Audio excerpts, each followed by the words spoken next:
What's going on, y'all? It is another beautiful morning on the Gulf Coast, and today we're going to be targeting a little bit of a marsh system. There are some rocks and docks and other stuff in there, but for the most part we're going to be targeting a marsh system, looking for flounder, and in specific we are looking for big flounders. So hopefully we can find us one today. Y'all stay tuned. Let's get in here and see if we can make something happen.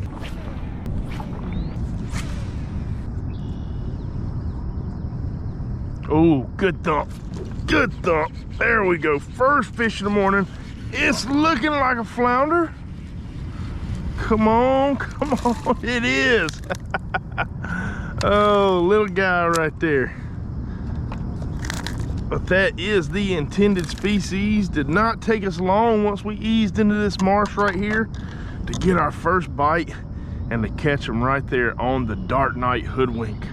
Awesome catch. Now we are keeping today, but this guy is a little on the small side, so get bigger, buddy. We'll see you. We are on the right track right now. We're just easing down this grass line. Water is very, very dirty.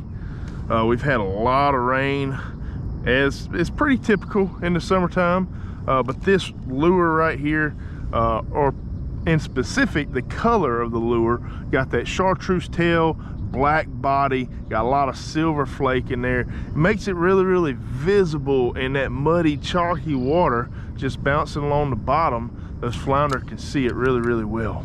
All right, let's ease back in here on this grass line. See if we can get us another one. This is a really, really good stretch of marsh line right here.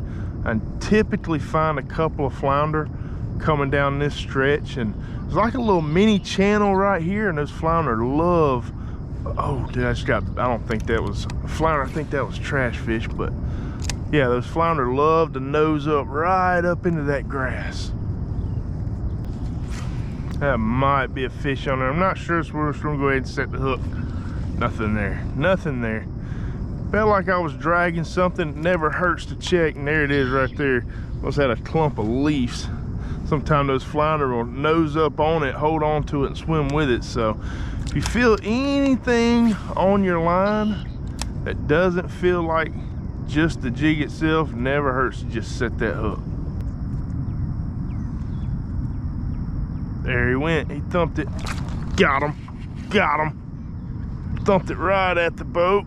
And oh, dude, look at that. Look at that one. Oh, dude, I think that's my first time catching a mangrove snapper on a hoodwink. I hooked him right in the side of the head.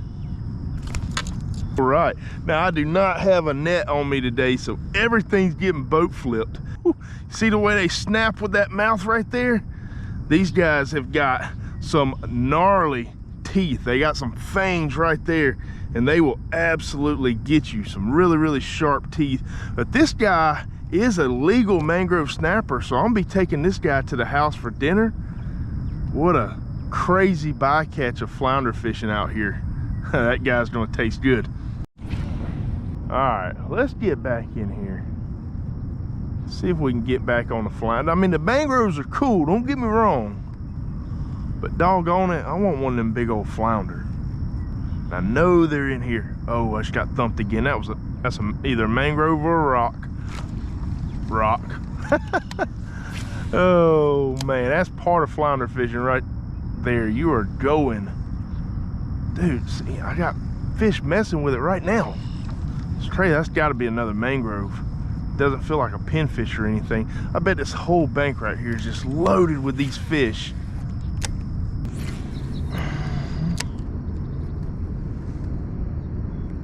Something's on there. Got him. There we go. That is gonna be a big flounder.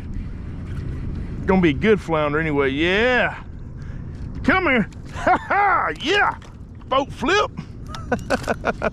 Flounder number 2 on the morning. And that, oh dang, that one got me. Don't bite me. Don't bite me again. He choked it. I mean, absolutely choked that Dark Night Hoodwink. It is in there. Yeah, that guy right there is gonna taste good. We finally got our dinner. This joker right here is fat. Belly's just full of bait. But what a catch here this morning. Solid 17 incher or so, which here they only got to be, I believe, 14 inches to keep. So this guy is definitely gonna make the box. Get that hook out of there. We got a really good hook set on that one. There we go. All right, go ahead and throw this guy in the cooler. All right, well, I doubt this island's gonna produce another flounder, but we are gonna fish around it. Just a small little patch right there, and we're only in maybe a foot of water. When I move my fins, I'm hitting bottom. A lot of oyster shell right here. There might have been another flounder with them that's willing to eat. I'm not real sure.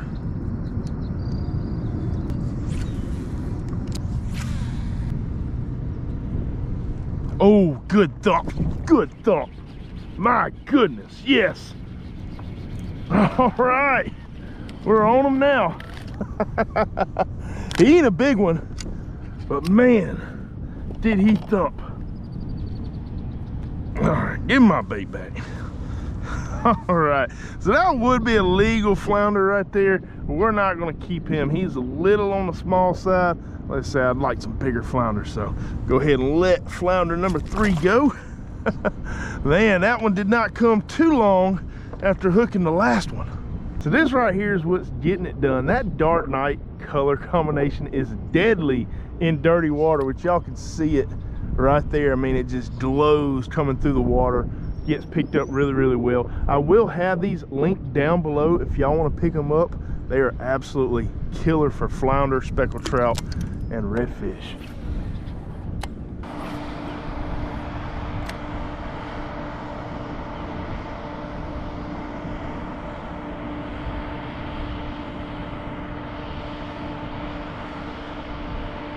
Good thump, good thump. Another flounder, not a big one, but he did thump it hard. Whew, man, that thump, that is my drug right there. Like, it is the most insane thing in fishing is a flounder thump. That right there is all of about 9 inches, but I'm telling you, you're getting out here, you're casting out, you're bumping your line, and all of a sudden you feel that doom, right? And you just know that it's a flounder. So addictive. But y'all, we are having an amazing time out here, but check it out. If y'all want to know where we're fishing at today, I will do a full Google Earth breakdown on Patreon. I will link that up here as well as down in the description. But yeah, I will do a Google Earth overlay of this entire trip. I have over probably 130 videos on there right now around the Northwest Florida, Alabama, and Mississippi coast. So if y'all are looking for new areas to fish, places like that, there's a ton of amazing information on there, as well as the routes and the patterns and the way I fish certain areas. So it's not just knowing where I'm at, but the patterns and the method of fishing the areas. All of that will be available on Patreon. Like I said, link up here as well as down in the description. So we're working this marsh line coming down. Got a really deep channel. It's like 20-30 feet right out there in the middle, and there's just probably, I don't know, 10-15 yards of this bank right here kind of just shallows up, and you got all this broken up marsh right here, and you got little pockets just like where I cast. Those areas right there, always pay really good attention to those, because that's where those flounder are going to lay, is right in that little pocket. Love casting in there. And then whenever I'm working that lure, for today, the retrieve has been kind of like a pop, just like that. Quick little snaps, letting it settle back in, throwing it around in pockets, and then tagging that grass line right there. Pop. And that's pretty much been the method. And I will say 90% of the time, if I want to target flounder, this is what I'm doing right here. I'm going to find a good marsh line, a lot of times close to open water or a good ledge right there, and I'm just going to be real thorough about continuing to just throw as I'm moving down it, trying to cover as much of that grass line as possible. I know there's a flounder sitting around this tower right here. There always is. Typically catch 1 or 2 right here. I want to make sure I fan out. Now it's about 12 foot deep on this side and about 4 or 5 foot deep on this side. It's a little bit crazy right there, and there's a lot of snags on bottom, but I typically find 1 or 2 right here. Let's talk about the single most important thing in terms of flounder fishing, and that is going to be your rod, right? It's not your reel, it's not your line, it's not even your bait, although that is very, very important. Nothing is more important than the rod, right? And the rod that I use is a Chubby Rods 7.2 medium fast action. This rod is 100% made in America with American components, and it is a beast at filling those flounder bites. I absolutely love it. And in my opinion, there's not a rod on the market better than this one for 130 bucks. That's what these retail for. And it's really been invaluable to me getting out here fishing around and being able to tell the difference between rocks and oysters, fish bites, being able to tell the difference between a croaker and a flounder and things like that. Now, I don't care what kind of rod you use, you're always going to kind of get confused sometimes. A rock will have a way of grabbing that line, but for the most part, having a sensitive rod is going to lead you to landing more flounder. And the rod that I use is this Chubby Rods. Y'all have seen it here on the channel for about 2 years now, and I cannot say enough good things about this rod. All right, well, these are the 2 fish that we kept today. Got us a nice little mangrove right there coming in at 13.5 inches. And then we got this beautiful 17-inch flounder. That's going to be the star of the show. Both of these are amazing tasting fish. I don't know which one's going to be better. I think for the size and everything, probably the flounder. But you cannot sleep on mangrove snapper because these guys are delicious. So, got 2 separate knives here. Got a serrated sword knife. And then I got my 9-inch medium flex sword knife. I'm going to be using this just to get through the scales on my mangrove snapper. I won't need it at all for my flounder, but yeah, we're just gonna outline our fish like we always do, coming through there, keeping that knife nice and tight to the bones till we get towards the back, poke it through. And I tell you, these sword knives make easy work of cleaning fish. And the coolest thing is they come with a lifetime warranty on them, no questions asked. If you get any rust or damage or anything on your knives, they will replace them. So that is pretty cool right there. And we're just going to do the same exact thing on this side. And we'll just poke her on through. Just like that.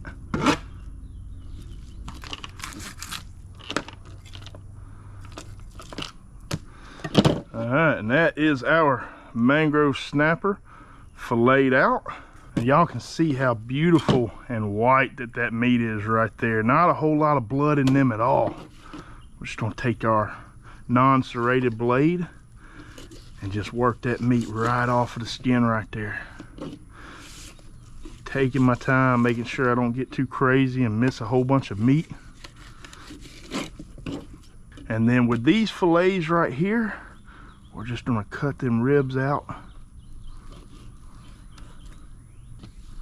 Just like that. You're also gonna have your fin bones.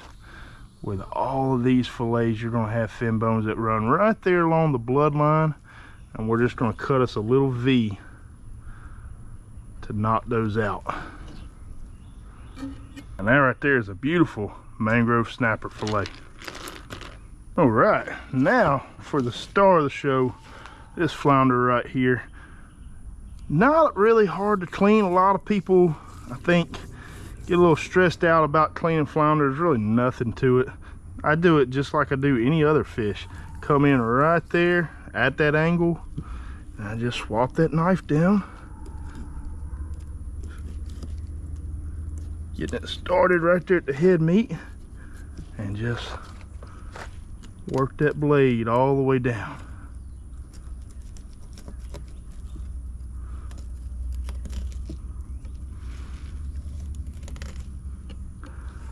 Just like that.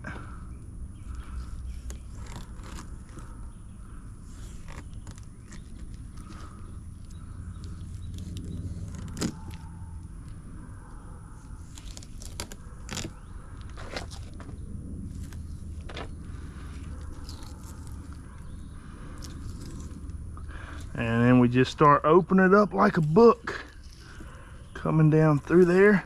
See those bones right there? Now with a flounder, it is really easy to get on the wrong side. As you can see, I started to get on the wrong side of the bones right there. Real easy though. Just lift that knife back up, get back started on it. And once you get to working on those bones, you got a lot of nice, easy surface to keep that knife nice and flat. And then, like always, once we get towards the back, we just poke that knife all the way through and then work it off the tail. So then what that allows us to do is work it back up towards the rib cage and just continue to work that meat right there off the bones.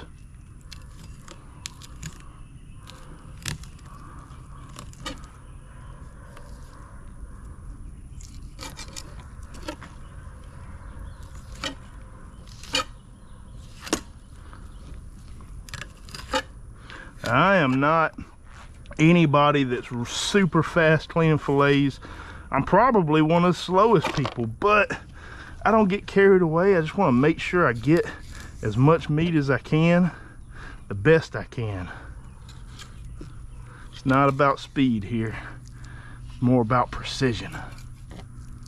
All right, now we made our way to the rib cage, so we're just gonna cut that meat right there off the ribs.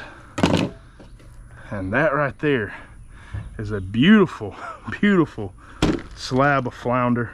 We'll go ahead and take that meat off the skin right there. And then I'm gonna attempt, this was kind of a skinny flounder. I am gonna get the meat off the backside doing the same method, but I'm probably not gonna cook that today because I will probably fry it. There's just not gonna be a whole lot there. Still be great to eat, but I think something thin and skinny like that be better off fried. Whereas this, well, this, we got something special planned for it. All right, so we've made it out here on our back porch, and the first thing we're gonna do is we're gonna make a little bit of a corn salad for our fish to lay on top of. This is our side dish right here. So I just went ahead and started in a medium-sized bowl, put 2 cans of whole corn. Now, if you got some fresh corn that you wanna roast, stuff like that, that would obviously be better than canned, but we went with canned, well, because it's easier. So got that. Then I'm gonna start off by dicing up 1 whole jalapeno. If you like heat, leave the seeds in it. My wife is a, well, let's just say she doesn't like the heat, so we're gonna go ahead and rake those seeds out right there. And then we're just gonna dice it up. All right, then we're just gonna rake that jalapeno into the bowl.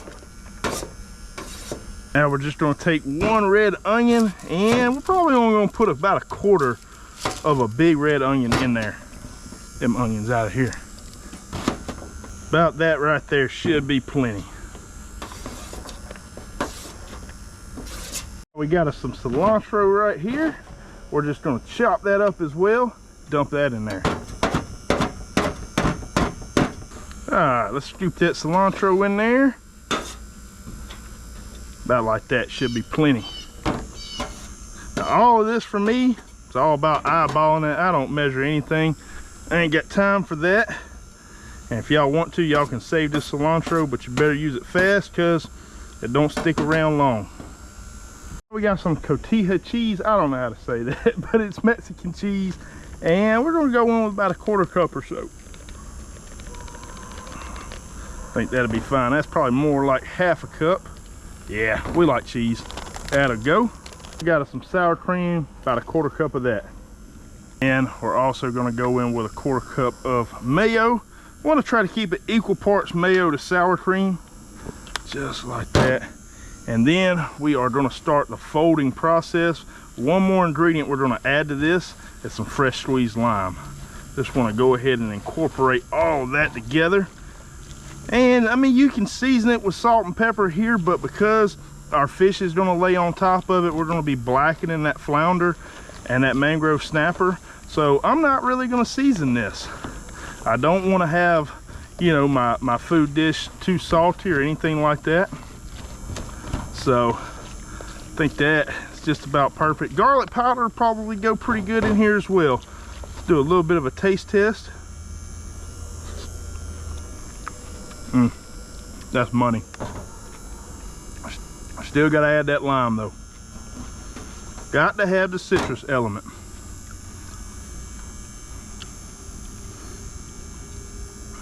Yes, sir. The juice of one whole lime. Get out of here. Now time for the fish. We just got some paper towel laid down right there. Go ahead and pull out our fillets. We want to make sure that our fillet is as dry as possible. That's going to help us to put a nice crust on there. It's going to help our seasoning stick to the meat better. All around, just a better deal when your fillets are really, really dry. All right, pat them on top. Got them drying on bottom. And check it out, y'all. Really, really simple. We're just gonna go down with some Kinder's blackening seasoning. Are you kidding me? And in typical fashion, we're cutting grass around here, so hopefully y'all can still hear me. Just got some Kinder's blackening seasoning. And we're gonna season that fish up both sides.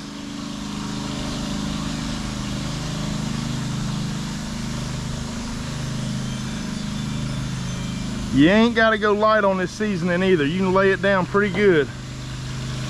And we'll just flip it. Make sure we season the backside. All right, move our fish over here to the flat top.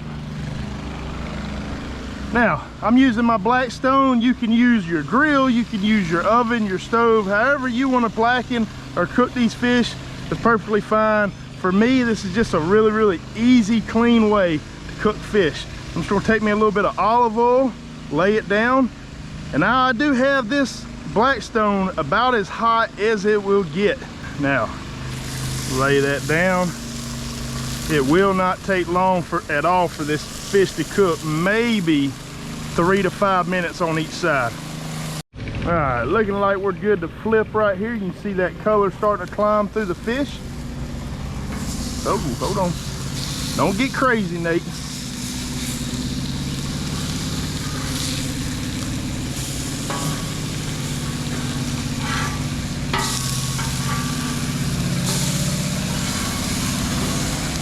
All right, y'all, got my corn salsa right there. And I'm just gonna plate my fish right on top of it. All right, well, that's the finished product right there. Mangrove snapper, flounder. I think I'm gonna give the flounder to my wife, but not before we go in for a taste test. Right, I'm so sorry about that noise, y'all. Absolutely apologize for that.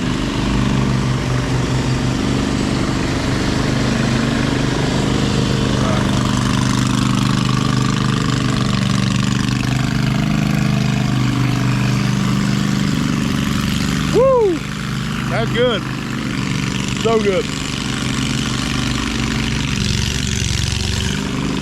All right, I'm gonna go in for the mangrove snapper now.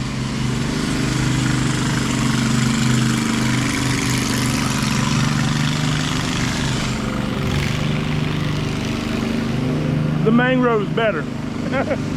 Hands down, the mangrove snapper is definitely better. I think I'm gonna give my wife the mangrove. Y'all, I hope y'all enjoyed this video. If y'all did, please leave me a like, comment with any questions, subscribe if you haven't already, and we will see y'all in the next one.